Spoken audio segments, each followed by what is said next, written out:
All right, students, I'm going to provide a lecture here covering some of the ideas from topic 1.6. Okay, this will be one of two lectures. In this one, while parts of all of the learning objectives will be addressed, mostly I'm trying to discuss the second one you see here to explain the causes and consequences of political decentralization in Europe in the Middle Ages. Now, you saw in other lectures that decentralized system of feudalism and manorialism. In this lecture, I'm more focused on the consequences, right? How we start to move away from that feudal system and more towards established, stable monarchies with the power concentrated in the king and not in the hands of the nobles. Although, like I said, to some degree, all of these will be touched on. So let's begin. Starting with France. Here you see Charlemagne's empire, which had been established at the very start of the Middle Ages, right, in the time period known as the Dark Ages. Charlemagne's empire was split into three sections following his death in 987 CE. His sons, three sons, each got a section following the Germanic tradition. Nobles would eventually choose a man known as Hugh Capet as their king. But by the time this guy, Hugh Capet, became king, the kingdom was already being called the Kingdom of the French, or the Kingdom of the Franks. Hugh Capet gives this line of kings its name, the Capetian kings of France. And although this first guy, Hugh Capet, had little real power, later kings of his line, such as Philip IV, who ruled from 1258 to 1314, established a council known as the Estates General. The Estates General was an advisory council with representatives from the three estates, or the three legal classes of medieval Europe. The first estate, which was the clergy and the priesthood. The second estate, which referred to the nobility and the lords. And the third estate, which was everyone else, the peasants, the serfs, the city dwellers, etc. Now again, this acted as an advisory council, although this group of advisors did not meet regularly, sometimes just once in a century, right? They met very rarely. And as a part of this council, the clergy and the nobility received special privileges. They were not taxed, for example, although the third estate was. However, this Estates General, this advisory council, is the beginning of something that starts to look a little bit like citizen representation. Even though, and keep this in mind, Europe is a long way off from such ideas, the Estates General creates a France that begins to look like a modern nation state, where the French people are being represented in the kingdom and not just the royal family. The Holy Roman Empire was also established by one of the descendants of Charlemagne. A German king, Otto I, was made the first Holy Roman Emperor. But that title was a similar callback to Charlemagne's coronation as King of the Romans, right? Or Emperor of the Romans. Otto's successors would deal with a civil war, sort of, a civil conflict, caused by the lay investiture controversy, something we had talked about in a previous lecture during one of our live sessions. The lay investiture controversy was the debate over who should invest bishops and priests with their power and authority. Should it be the king on whose lands they lived, or the Pope, the head of the Catholic Church? This was resolved in 1122 with the Concordat of Worms, or sort of the Agreement of Worms, where the church basically received autonomy from secular authorities and were allowed to be the ones that picked who the new bishop or priest would be on those lands, although the king was allowed to hand a staff and ring to that bishop as a symbol of giving them their power. Either way, the Holy Roman Empire remained this very vibrant and wealthy region of Europe. It is where a lot of the trade we'll talk about in the next lecture was concentrated, although it was hardly actually an empire and was mostly just a collection of small principalities and feudal domains, until it was virtually destroyed in the 30 Years' War, which lasts for 30 years, goes from 1618 to 1648, is outside of the window of time we're trying to look at here, but we will address it later. As I said, the Holy Roman Empire was rarely a unified or true empire. It remained this very feudal area as other parts of Europe developed these more national, kind of regional monarchies, such as France or England. Which brings us to the Normans. The Normans were a people descended from the Vikings that had settled in North France, what we called Normandy. Imagine the, American soldiers storming the beaches of Normandy. In 1066, one of these Norman rulers, William I, or William the Conqueror, invaded England and ruled kingdoms on both sides of the English Channel. A battle in 1066 was fought, the Battle of Hastings, where William of Normandy, William the Conqueror, William the One, with an army of armored knights, landed in England and defeated the foot soldiers of the Anglo-Saxon army easily. The Anglo-Saxons were the rulers of the kingdoms that were there previously. Normans spoke French, or the kind of, early form of French spoken in the north of France at that time. As they invaded England and merged with the Germanic-speaking people of the Anglo-Saxons, they began to create a language something close to modern English. The link on this slide for Norman England explores a little bit of this fusion. King William I, William the Conqueror, conducted a census in his new domain, known as the Domesday Book, where he surveyed his domain and had every citizen, livestock animal, castle, home, monastery, etc., counted up and recorded in this Domesday Book to give him an idea of just what he ruled exactly. But this massive bureaucratic undertaking helped to more clearly define the boundaries of his new kingdom, as well as strengthen the power of his central authority. English nobles, however, resented the growing power of the successor kings that followed William I. Under later kings like King John, nobles rebelled in 1215 CE and forced the king to sign a document known as the Magna Carta. The Magna Carta is the Great Charter, which again was signed in 1215. This was a feudal document that at its core reaffirmed that the king and nobles had mutual rights and obligations, such as the right to a jury trial before a noble could be sentenced, which is just one of these many rights that are enumerated in the Magna Carta. But essentially, this document is strengthening the idea that the king or any monarch's power was not absolute, but that it in fact came from his or her supporters, their barons and dukes and counts. Soon after this, the English Parliament was formed in 1265, something like the Estates General, but with much more authority. The House of Lords was formed for the nobles and clergy, and the House of Commons for rich city folk, which were elected by those communities. Not a lot of representation for the poor farmers, which made up the vast majority of the population, though. Eventually, this parliament became stronger than similar bodies, like I said, such as the Estates General, and emphasized the rights of individuals, helping to lead to democracy as we know it in America and the West, although again, at a time centuries removed from the Middle Ages, right? This is just sort of planting the seeds of that idea.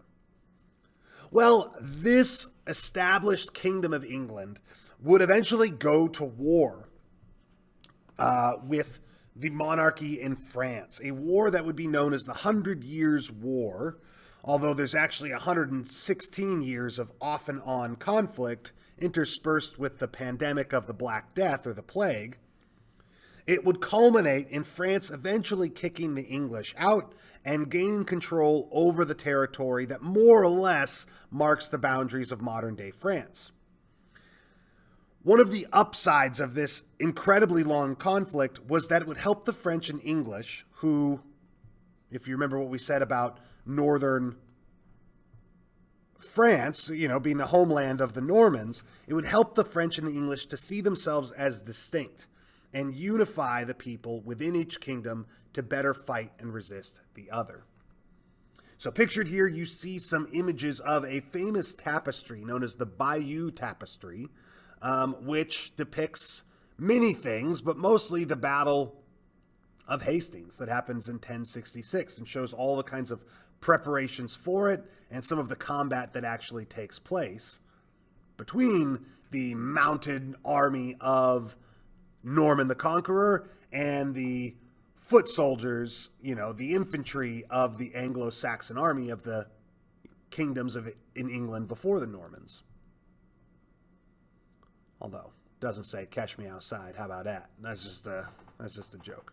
But it is the 100 Years' War where Joan of Arc gets her place in history. And if you click the link on the 100 Years' War on this slide, it will take you to a short video from the Comedy Central show Drunk History, where any of the profanity and so on has been bleeped out. It's mostly appropriate for your viewing, although people are drinking alcohol here or there in the scene, although it's pretty funny. If you're allowed to watch it, it's worth watching, and I don't think there's anything too troublesome in there.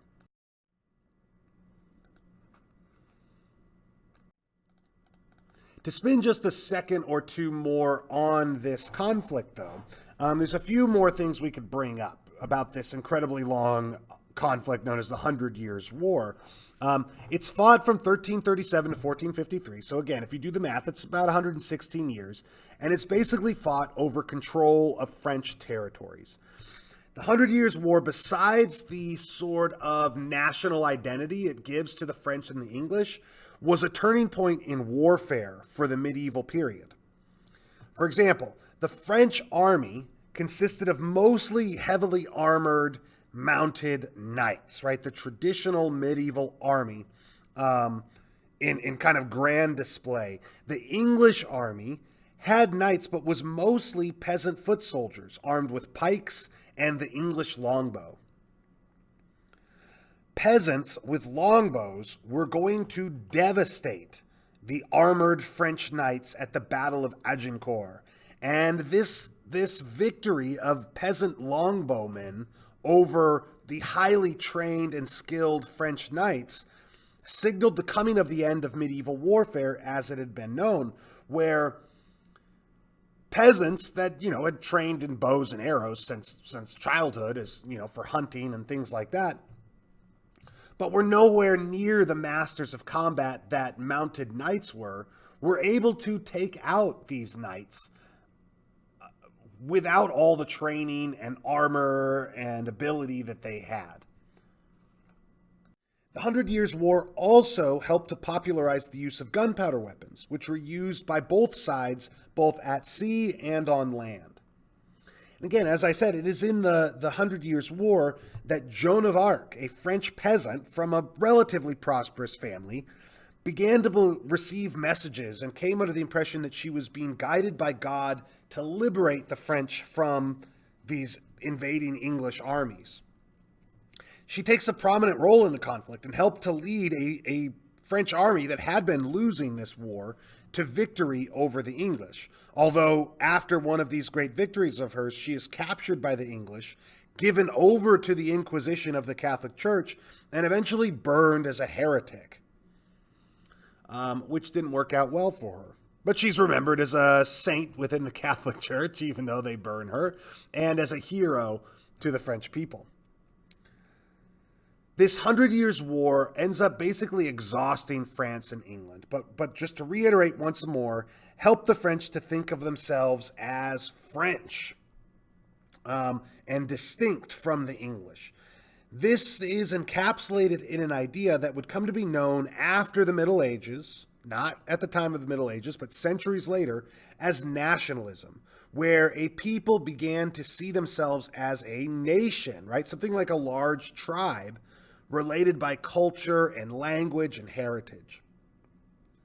This was also an opportunity for French kings and English kings to use these feelings to reassert or to greater assert their royal power, through the use of things like increased taxes in the taille, the annual tax on property and land, to fund the war.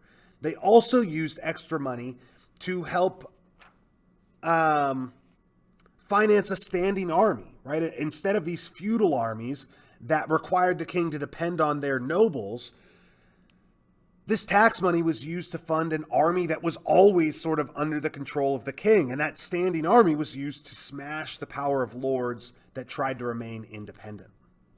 England, Spain, many Italian states and cities would do the same with their taxes, fund standing armies, and use that to assert control over their domains. Joan of Arc talking to the angels and God, and leading French soldiers to victory, and being captured by the English and preparing to burn alive for daring to claim to talk to God. All right, finally, we can talk about Spain. Some of the first uses of the term crusade were in medieval Spain, when much of it was still ruled by the successors of the Umayyad Caliphate of Al-Andalus. After the Umayyad Caliphate in Spain broke up in the 11th century, the smaller Muslim successor states were left more vulnerable to attacks from Christians from the north. These early crusades against Muslim Spain were known as the Reconquista, and soon some of the Islamic kingdoms were replaced by new Christian kingdoms of Spain, such as the Kingdom of Aragon and of Castile, of Navarre, and Portugal.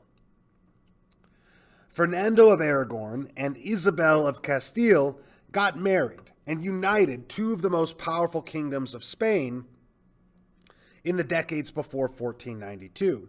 Using their combined power and armies, Isabella and Ferdinand completed the Reconquista in 1492 by conquering the last of these Muslim states in Spain, the Kingdom of Granada. Following this victory and their funding of Columbus in that same year, the King and Queen of Spain began to kick out the Jews and Muslims shortly after that. Many in the previous decades had been forced to convert or were killed in pogroms, these violent attacks by communities against their neighbors of different religions. But many Jews and Muslims were killed or exiled after Spain is unified as one kingdom. However, these 700 years of conflict, right, pitting Christian Europeans against Arab, North African invaders who, 700 years in were basically Europeans as well, helped to instill this similar sort of national identity as the wars between the English and the French had. After 1492 and this Reconquista, Spain continued to act as a force for Catholicism, conquering and converting the Americas, for example, in one of our later units that we'll discuss. This concludes the lecture on the causes and consequences of political decentralization in Europe, and hopefully help to give you some sense of how Europe goes from a decentralized system of feudal monarchies to a more unified system of these national scale sort of regional monarchies that had more power and control over their people. Thanks for listening, guys, and I hope that helped.